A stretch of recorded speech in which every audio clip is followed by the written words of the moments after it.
daal dheer kadib ilaahay way nabad keenay. Gabadhan oo kamid ah tiimkana soo dhaweeyay waxay ii wadaa qolka aan ka degi lahaa hotelkan. Aan dib ku celiyo safarkaygu wuxuu ka soo bilowday Muqdisho, safar aad u dheer kadib waxaan transit ku ahaa Dubai. Dubai waxaan transit ku ahaa dhowr saacadood. Hadda waxaan joogaa Dubai Imaaraat, transit halkan ku ahay. Insha Allah saacado kadib waxaan bilaaban doonaa safarkayga ku wajahan dhanka China iyo Beijing. Marka insha Allah ila socda. Waa sida sheegay waana anigoo wax yar iska sugayo falaadkayga. Waxa kadibna waxaa la wacay xilligii diyaaradda ay kici lahayd. Waxaan u sii jihaystay dhanka geedkayga iyo halka diyaaraddeeda ka bixisay oo ahayd diyaaradda Flight Emirates. Waxaan hadda u sii socdaa oo aan rabaa inaan galo diyaaraddii oo dhawaan ka cirabta duu Ilaahay raali ka noqdo.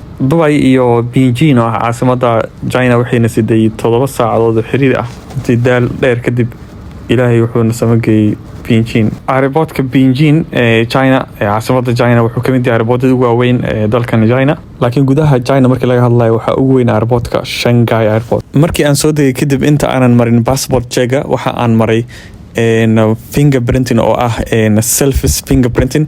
Adiga ayaa mashiinka hor istaagayo, adiga ayaa passportkaaga saarayo, farahan iska qaadayo, cidna kuma ag joogto, kaliya ayaa hawshaada dhammaysanaysaa. Markii howlahaas oo dhan ii soo dhamaatay oo aan maray passport check kadib waxa aan soo raacay tareen dheereeya. China waxyaabaha cajiib ku tahay waxa waaye adduunka dhan uga horeyso waa tareenada cajiibka ah ee aad ku dheereeya. Kadibna banaanka u soo baxay waxaana banaanka ii taagnaa dhalinyaradii igu soo dhaweynaysay dalka China oo magacayga la taagnaa qaybta banaanka exitka. Halkaas ayaan kula kulmay saaxiibaday, runtii aad ay halkaas iigu soo dhaweeyeen. How are you doing? Hi, how are you? Hi, hi. Good to see you. Nice to see you. It's been a long journey, but finally I came. Intaanan u jihaysanin dhanka hotelka, halkaas ayaan sawiro yar iyo selfie iskaga qaadnay. Markii dambena waxaan raacnay baabuurkii halkaas nagu sugayay oo na geyn doono hotelka aan degi doono hadduu Ilaahay raali ka noqdo.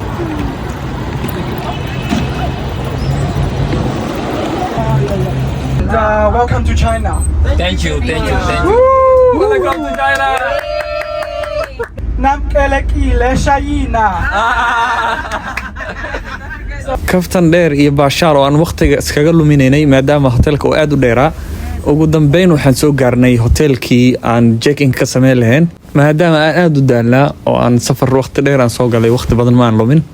Horey waxaan ka aaday qolkii aan ka degi lahaa hotelkan. Intaan joogo China waxaan idinla soo wadaagi doonaa muuqaalo aad u tiro badan oo aan booqan doono magaalooyin iyo degmooyin kala duwan oo dalkan ka tirsan. Waxaan rajaynayaa inaad muuqaalka ka hesheen muuqaalada soo socdana si aad u aragto ama ay ku soo gaaraan page-ka follow si asxaabtana la wadaag muuqaalkan. Waa mahadsantihiin.